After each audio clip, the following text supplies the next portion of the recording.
रूपांतरित शिला।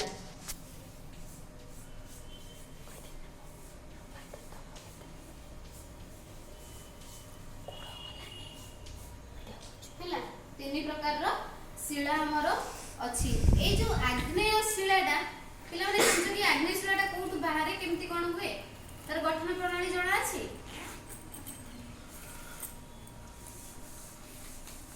पिला माने एरा सब खाता रे लिखुछ ना नाही देखिबी हैला देखियो तम खाता तमे लिखिछ ना। हां हां लिखिछ वेरी गुड हे मैडम। हां रूपांतरित शिला रे ध्रुव का हैला यस लगे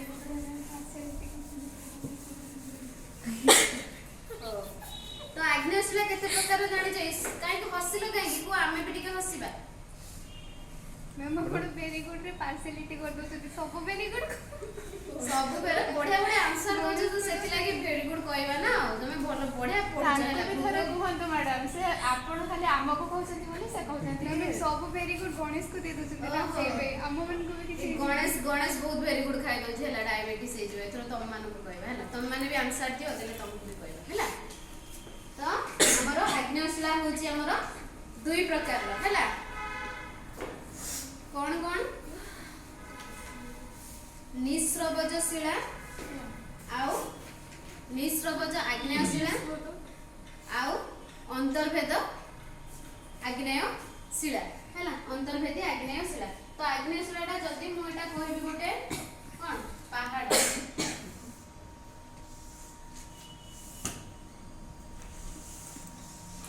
ता तळे मु कहिथिली हमर एठी अधिक टेम्परेचर सेति लागि शिला एठी हमर को अवस्था रे थिबो के कोइ तरल अवस्था रे तरल अवस्था माने पूरा पूरा पानी भले तरल अवस्था न जे पूरा भारी आसतो अर्ध तरल अवस्था हैला आदेश अर्ध तरल अवस्था थिबो पानी भले ऊपर उठी के फार पडिबो हैला। तो एठी हमर शिला सब अछि अर्ध तरल अवस्था रे एटा हमर कोन पहाड़ हैला। एठी धरो मु एठी काहे कि फांका रखी जे धरो हमर जतो अर्थक्वेक हुए बा भूमिकंप आसे हमर एठी कोन होय गोटे वीक पॉइंट एठी क्रिएट हुए माटी भीतर से वीक पॉइंट जतो प्रेशर पाए से कोन करे ना ए जो अर्ध तरल शिला अछि आपको हमें कहिथांती कोन कि कहि परबे अर्ध तरल शिला को हमें कोन कहिथांती माग्मा माग्मा भारी असने लाभ माग्मा कहंती। से माग्मा जतो बळे प्रेशर पाई कि एमती आसिला ऊपर उठिला एमती पहाड़ ऊपर आसी एमती तार एमती बहिला सेटा जतले पहाड़ ऊपर को आसी जाए सेते बेला हमें ता ना कोन डाकंती ता कोन कहंती लाभा हला। ए पिक्चर ता समस्त देखि दियो देले बुझी परिबो केमिति हमर वोल्केनिक इरप्शन ता एटा को कहा जाय लाभा उद्गीकरण केमिति हुए।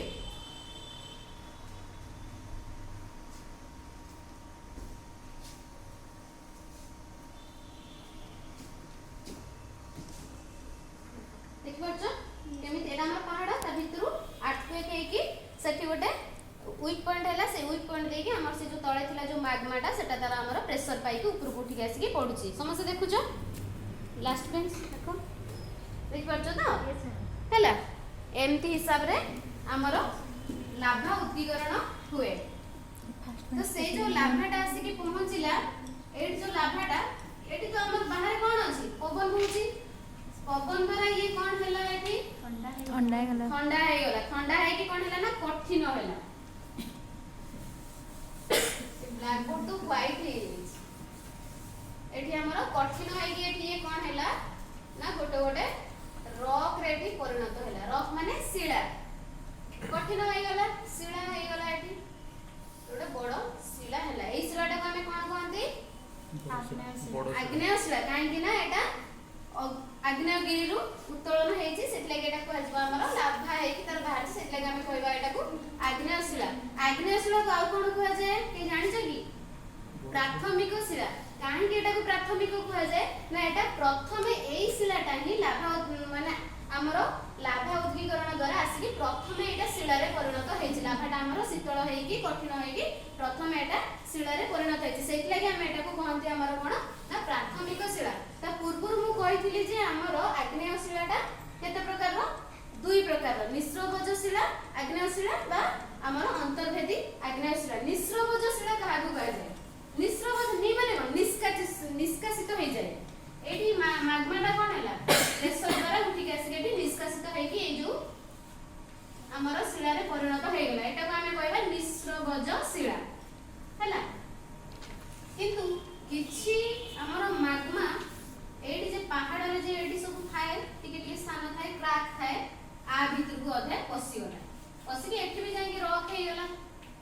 रखी देथिबो एठी किछि नै एटा कोन बाहर का आस पाइलानी भूतोक रो सेई भूतोक रे थिबा शिला मध्य रे ही रही गला भूतोक अभ्यंतर रे ही रही गला एई शिलाटा को हमें कहि थांती कोन अंतर्भेदी शिला एट जो शिला रा रही गला एरा जो बाहर को जो माने बाहर निष्कासित हो गले सेरा ले निस्रबज शिला रे के ଗୋଟେ उदाहरण देई परिबो की केही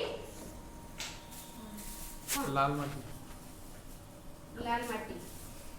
हाँ माटी हे गला पर सेटा हमें आगु ଟିକେ पढिबा माटी हे गला पर से शिलाटा को कोन करा जाय एटा हो हमर बासल्ट हला एटा बासल्ट तो नुह तार गुटे छोटो एग्जांपल देखो गणेश फे फे कि हसनी क्लासरूम रे देखो तो हमरो अंतर्भेदी शिला का कुआ जाय अंतर्भेदी शिला का कुआ जाय ग्रेनाइट एटा ही प्रॉब्लम কিন্তু ক্লাস रे पिला माने हसी भी ग्रेनाइट एटा हला ग्रेनाइट रो गोटे पिक्चर हला ग्रेनाइट माने एते चिकन जे मार्बल ठार भी चिकन हला ग्रेनाइट ठार भी एते मुंह भी देखा जीवो हला मार्बल ले मुंह देखा जीवो नै किंतु ग्रेनाइट रो मुंह देखा माने एते चिकन जानि परछ तो पिला माने केते चिकन हो आग्नेय शिला परे हमें आ कोन कहिथिली से तळे गोटे अवक्षिप्त शिला काहू कहबा हमें अवक्षिप्त शिला हला एठी जे हमर एटा कोन आग्नेय शिला रहिला आग्नेय शिला खरा चिन्हु सेठी कोन होची एठी देखो एटा कोन हला खरा वर्षा खाइला बाहर हमर खरा होची वर्षा खाउची खरा वर्षा खाइबा से कहले कोन गरम होची ठंडा होची गरम होची ठंडा होची ता हेबा द्वारा एठी गोटे क्रैक सृष्टि होची बा फाट सृष्टि होची फाट हेगी से छोट छोट एठी पत्थर खंड बा पूरा गोड़ी बा पूरा बाली रे परिणत हेगी कोन होची ना हमर पवन होची पानी वर्षा होची ता द्वारा कोन हैला ना ये गडी आसी के एठी जो भूपृष्ठ रे एठी हमर कोन हैला ना आसी के एठी जमा है कि रहिला माने वर्ष हजार वर्ष जमा है कि रहिला परे एठी एमाने भी सब मिसी की गोटे बड़ ब्लॉक के एठी सृष्टि हे हैला ए जो आग्नेय फास्ट क्रैक हैला क्रैक हे चल पर छोट छोट पत्थर खंड रे परिणत हेले पूरा बाली धूली रे भी परिणत हे साला पर समान सब जो हमर पवन जो होची आ हमर वर्षा जे होची से ता द्वारा एंती गडी एठी आसी की हे गेले हमर रही की स्तर ऊपर स्तर आसी की रही की एठी हमर हे गेला कोन एटा हमर अवक्षिप्त शिला बा स्तरीभूत शिला रे एटा को स्तरीभूत शिला काई कहजे ना स्तर हे की एठी हमर कोन हला रही की जमा हे की बालुका राशि एठी कोन गोटे बाली पत्थर रे क्रिएट हला उदाहरण स्वरूप हमर जो बाली रु कोन हुए बाली पत्थर हुए बाली आसी की जमी एठी गोटे हे गेला हमर बाली पत्थर सेटा को हमें कहबा कोन स्तरीभूत शिला तो पिला माने स्तरीभूत शिला एथर जानि पैलो कोन तापर हमें पढिबा कोन रूपांतरित शिला एटा हमर आग्नेय शिला एटा हला हमर स्तरीभूत शिला पृथ्वी तळे मु कहि दिली पृथ्वी भितरे चाप माने तापमात्रा भी अछि अधिक तापमात्रा एठु ये पाइला कोन ताप पाइला ये जो आग्नेय शिला बारंबार बासुची आ ऊपर पुणी आसी के स्तर हे कि पडुची दाबी होची ता द्वारा एठी कोन ता ऊपर पडुची प्रेशर बा चाप सो पृथ्वी पृष्ठर ताप आ चाप फल रे से जो स्तरीभूत शिलाटा से परिणत हैला कोउथरे ना रूपांतरित शिला स्तरीभूत शिला तो कठिन किंतु रूपांतरित शिलाटा आगु टिके ताठू बेसी कठिन बा बेसी भलो तो रूपांतरित शिला हमें तने काहा को कहबा पृथ्वीर ताप आ चाप फल रे जो अवक्षिप्त शिलाटी हमर तार रूप आ गुण रे परिवर्तन हे कि जो शिलाटा माने उत्पन्न हैला सेटा को हमें कहबा कोन ना रूपांतरित शिला हैला रूपांतरित शिला रे कई एग्जांपल दिटा दे परिबो सस्मिता रूपांतरित शिला रूपांतरित शिला होची हमर ताजमहल देखिछो कोणार्क देखिछो कि देखिनी हाथ रे कोनो कि देखिनी ताजमहल देखिनो हो देखो एटा कोन ताजमहल देखिनु कोन ताजमहल के बनैथिले जानिछो ना देखिनो बोल त के बनैथिले शाहजहां बनैले कान को पई मुमताज ମାନଙ୍କ ପାଇଁ ସେ ବନେଇଥିଲେ। ତ ଏଟା କୋଉ ପଥରରେ ତିଆରି, କୋଉ ଶିଳା ଏଥିରେ ଲାଗିଛି? ରୂପାନ୍ତରିତ ଶିଳା। Very good Chinmay. ବାସାଲ୍ଟ। ଖଣ୍ଡାଲାଇଟ ଶିଳା। ରୂପାନ୍ତରିତ ଶିଳାରୁ ସେଟା ଗୋଟେ ବାହାରିଛି, ସେଟା ହେଲା ଖଣ୍ଡାଲାଇଟ ଶିଳା, ଯୋଉଟା କି ସେଇଥିରେ ହିଁ ତାଜମହଲ ତିଆରି ହେଇଛି, ବାସାଲ୍ଟ ନୁହେଁ। ଏଥର ବୁଝିପାରିଲ ଅଳକା ହେଲା। ତ ଆମର ଏଇ ଯୋଉ ତାଜମହଲ, କୋଣାର୍କ, ବିଭିନ୍ନ ମନ୍ଦିର ଫନ୍ଦିର ସବୁ ଆମର ଏଇ ରୂପାନ୍ତରିତ ଶିଳାରେ ହିଁ ତିଆରି ହେଇଛି। କାରଣ ରୂପାନ୍ତରିତ ଶିଳାଟା ବେଶୀ କଠିନ ଅବକ୍ଷିପ୍ତ ଶିଳା ଠାରୁ। ସେ ବହୁତ ତାପ ଚାପ ପାଇକି, ଯେମିତି ଆମର ଇଟାଟା ଯେତେବେଳେ ତାକୁ ତାପ ଦିଆଯାଉଛି, ଚାପ ଦିଆଯାଉଛି, ସେତେବେଳେ ସେ ପୁରା ଟାଣରେ ପରିଣତ ହଉଛି କି ନାହିଁ? ଯେତେବେଳେ ମାଟି ଥିବ ସେତେବେଳେ କହିନି ହେଲା। ସବୁ ଏଇ ସବୁ ଜିନିଷ ତମେ ଜାଣିଲ। ତାପରେ ପିଲାମାନେ ମତେ କହିଲ ଶିଳାର ବ୍ୟବହାର ଅଛି କି ନାହିଁ ଆମ ଜୀବନରେ? ଅଛି। କହିଲ ଆଦ୍ୟା ସାର୍ କଣ?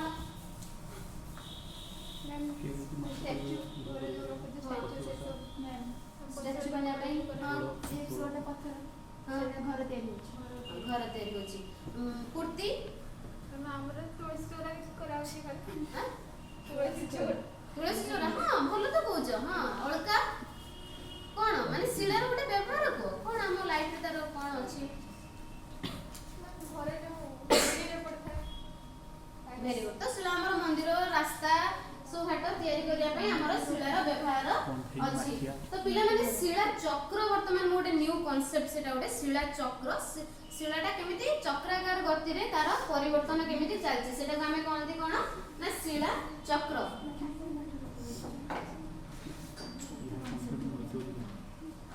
ସମସ୍ତଙ୍କୁ ଦେଖା ଯାଉଛି? ଫାଷ୍ଟ ଏଠି କଣ ହେଲା, ସିଏ ଫାଷ୍ଟ କଣ ଆସିଲା ମାଗ୍ମା, ଯୋଉଟା କି ଆମର ଥିଲା ତଳେ କଣ ହେଇକି ଥିଲା, ଅର୍ଦ୍ଧ ତରଳ ଅବସ୍ଥାରେ ହିଁ ଥିଲା ଆମର ମାଗ୍ମାଟା ହେଲା। ମାଗ୍ମା ତାପରେ କଣ ହେଲା, ଲାଭା ହେଇଗଲା, ପବନ ଏଠି ବାଜିଲା ମାଗ୍ମାରେ, ପବନ ବାଜିକି ସେ କୋଉଥିରେ ପରିଣତ ହେଲା, କୋଉଥିରେ ପରିଣତ ହେଲା ପବନ ବାଜିକି ମାଗ୍ମାଟା? ପ୍ରାଥମିକ ଶିଳା ବା ଆଗ୍ନେୟ ଶିଳାରେ ପରିଣତ ହେଲା। ତାପରେ ଆଗ୍ନେୟ ଶିଳାଟା ଯେତେବେଳେ ବାଲି ଗୋଡିରେ ସବୁ ହେଇଗଲା, ତାପରେ ସେ ପବନ ଆଉ ପାଣି ଦ୍ୱାରା ଆସିକି ଜମିଲା ଆମର ଭୂପୃଷ୍ଠରେ, ଜମିକି ସେଟା କି ଶିଳା ହେଲା? ଅବକ୍ଷିପ୍ତ ଶିଳା। ତାପରେ ଏଇ ଅବକ୍ଷିପ୍ତ ଶିଳାଟା ଯେତେବେଳେ ତାପମାତ୍ରା ଅଧିକ ପାଇଲା ବା ଭୂପୃଷ୍ଠରେ ଚାପ ପାଇଲା, ସେ କୋଉଥିରେ ପରିଣତ ହେଲା? ରୂପାନ୍ତରିତ ଶିଳା। ତାପରେ ପୁଣି ସେଇ ଯୋଉ ରୂପାନ୍ତରିତ ଶିଳାଟା ସେ ଅତ୍ୟଧିକ ତାକୁ ତାପମାତ୍ରା ମିଳିଯିବ, ସେ କଣ ହେଇଯିବ? କୋଉଥିରେ ପରିଣତ? ଅର୍ଦ୍ଧ ତରଳ ହେଇଯିବ। ଅର୍ଦ୍ଧ ତରଳ ହେଇଗଲେ କଣ ହବ? ଅଲ୍ଟରନେଟିଭଲି ମାଗ୍ମା ହେଇଯିବ। ତ ଏଇଟା ଦେଖୁଛ ଗୋଟେ ଚକ୍ରାକାର ଗତିରେ କେମିତି ଚାଲୁଛି ଦେଖୁଛ। ମାଗ୍ମାରୁ ହେଲା, ଲାଭା ହେଇକି ଆଗ୍ନେୟ ଶିଳା ହେଲା, ଆଗ୍ନେୟ ଶିଳାଟା ପୁଣି ଖଣ୍ଡ ଖଣ୍ଡ ଛୋଟ ଛୋଟ ଖଣ୍ଡ ହେଇକି ଅବକ୍ଷିପ୍ତ ଶିଳା ହେଲା, ଅବକ୍ଷିପ୍ତ ଶିଳା ଭୂପୃଷ୍ଠର ତାପ ଆଉ ଚାପ ପାଇବା ଦ୍ୱାରା ରୂପାନ୍ତରିତ ଶିଳା ହେଲା, ରୂପାନ୍ତରିତ ଶିଳାଟା ପୁଣି ଅତ୍ୟଧିକ ତାପମାତ୍ରାରେ ଆସିଲେ ପୁଣି ସେଇ ଅର୍ଦ୍ଧ ତରଳ ଅବସ୍ଥାକୁ ଚାଲିଯିବ, ଯୋଉଟା କି ଆମେ ତାକୁ କହିବା ମାଗ୍ମା। ତ ଏଟା ଗୋଟେ ଚକ୍ରାକାର ଗତିରେ ଚାଲୁଥିବାରୁ ତାକୁ ଆମେ କହିବା ଶିଳା ଚକ୍ର। ଅବକ୍ଷିପ୍ତ ଶିଳାଟା ବି ବେଳେ ବେଳେ ଅଧିକ ଯେତେବେଳେ ତାକୁ ତାପମାତ୍ରା ମିଳିଯିବ, ସେ ଆଉ ରୂପାନ୍ତରିତ ଶିଳାକୁ ପରିବର୍ତ୍ତନ ନ ହେଇକି ଡାଇରେକ୍ଟ ମାଗ୍ମା ବି ହେଇପାରେ। ସେମିତି ଆମର ଆଗ୍ନେୟ ଶିଳାଟା ଯେତେବେଳେ ଛୋଟ ଛୋଟ ଖଣ୍ଡ ହେଇକି ବି ସେ ଆଉ ଅବକ୍ଷିପ୍ତ ଶିଳା ନ ହେଇକି ଡାଇରେକ୍ଟ କଠିନ ହେଇଯିବ, ହେଇକି ଆମର ରୂପାନ୍ତରିତ ଶିଳା ହେଇଯିବ। ତ ଏଟା ଆମର ଭୂପୃଷ୍ଠର ପରିସ୍ଥିତି ଉପରେ ହେଲା, ପାଣି କ୍ଲାଇମେଟ ଉପରେ ଡିପେଣ୍ଡ କରେ ହେଲା। ତ ପିଲାମାନେ ସବୁ ଏବେ ବୁଝିପାଇଲ କନସେପ୍ଟ?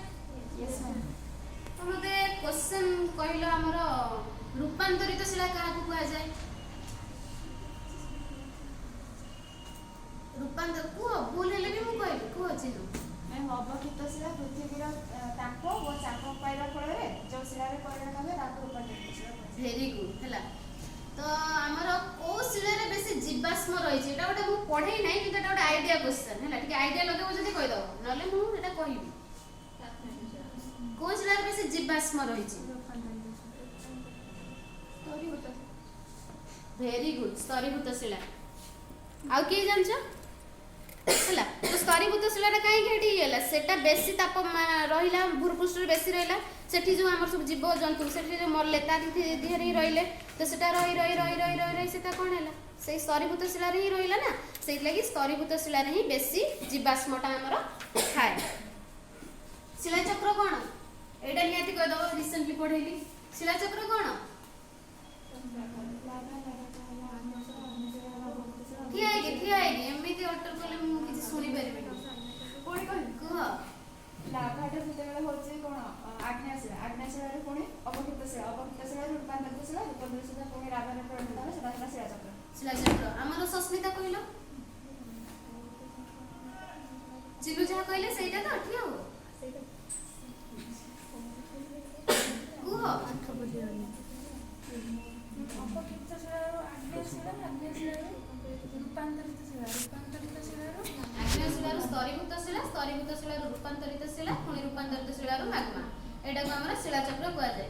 ତାର ପ୍ରପର ଡେଫିନେସନଟା ହେଲା ଶିଳା ଅନୁକୂଳ ପରିସ୍ଥିତିରେ ଆସିକି ଯେଉଁ ସବୁ ଅନ୍ୟ ଆଉ ଗୋଟେ ଏକ ଶିଳାକୁ ପରିବର୍ତ୍ତନ ହେଇଯାଏ ବା ରୂପାନ୍ତରିତ ହେଇଯାଏ ସେଇଟାକୁ ଆମର ଶିଳାଚକ୍ର, ସେଇ ଯୋଉ ଚକ୍ରାକାର ଗତିଟାକୁ ଆମର ଶିଳାଚକ୍ର ହିଁ କହନ୍ତି। ପିଲାମାନେ ସବୁ କନସେପ୍ଟ ବୁଝିହେଲା ନା? ଭଲ ଲାଗିଲା? ଭାଇ ଯୋ ପାଟି ଆସୁନି? Thank you. ପିଲାମାନେ ଆସିଲେ ଅଳକା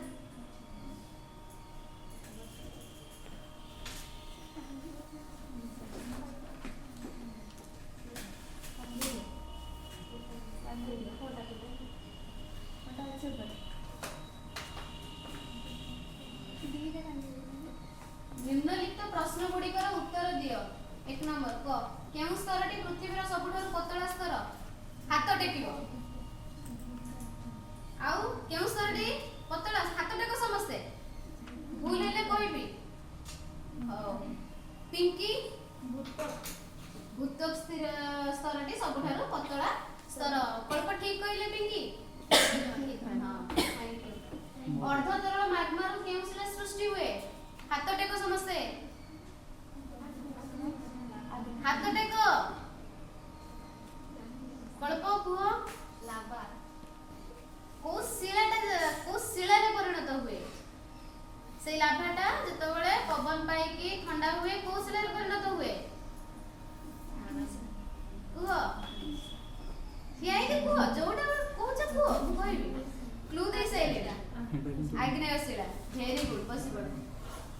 आग्नेय शिला डैश प्रकार रा केते प्रकार रा आग्नेय शिला अछि?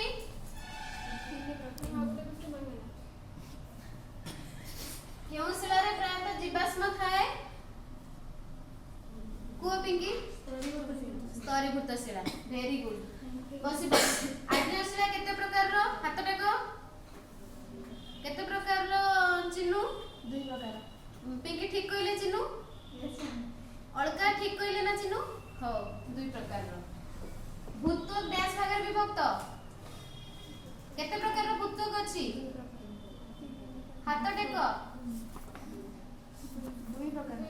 2 प्रकार रो। हो पृथ्वीर गभीरतम स्तर को डैश कहा जाए? एथर समस्त को एटा समस्त को हाथ टेको बा सस्मिता को कोर। पृथ्वीर गभीरतम स्तर को कोर कहा जाए। बासाल्ट डैश शिलार उदाहरण ए बासाल्ट रा देखैतिली जे सेतबेले एक मिनट कौशलर उदाहरण से कुह रूपांतरित शिला। रूपांतरित शिला तमर बासाल्ट रा कौशलर उदाहरण आग्नेय शिलार उदाहरण हैला। पिला माने खनिज पदार्थ तो मु कहितली शिला रे अछि हैला। तुम पई काम जोडा सेटा मु लेखिबिनी ब्लैक बोर्ड रे काहेकि ना तमे सब ए जे तुम सीट टा टांगे छी तमे सब मु लेखले माने तमे लेखिबनी तम खाता रे सब लेख मु देखिनी तुम पई काम रे घर एटा गृह कर्म घरे करी के आनिबो हैला निहाती करी के आनिबो। तुम अंचल रे मिलुथुबा शिलार संग्रह कर और सेगुडी कर केउ केउ शिलार अंतर्भुक्त ताहार एक तालिका प्रस्तुत कर हैला। लेखि हैला। तुम अंचल रे मिलुथुबा शिला संग्रह कर और सेई शिला गुडी को लास्ट पिंकी लेखुचो ना सेई शिला गुडी को केउ केउ शिला रे अंतर्भुक्त ताहार एक तालिका प्रस्तुत कर। लेखिलो समझते खाता देखी। Very good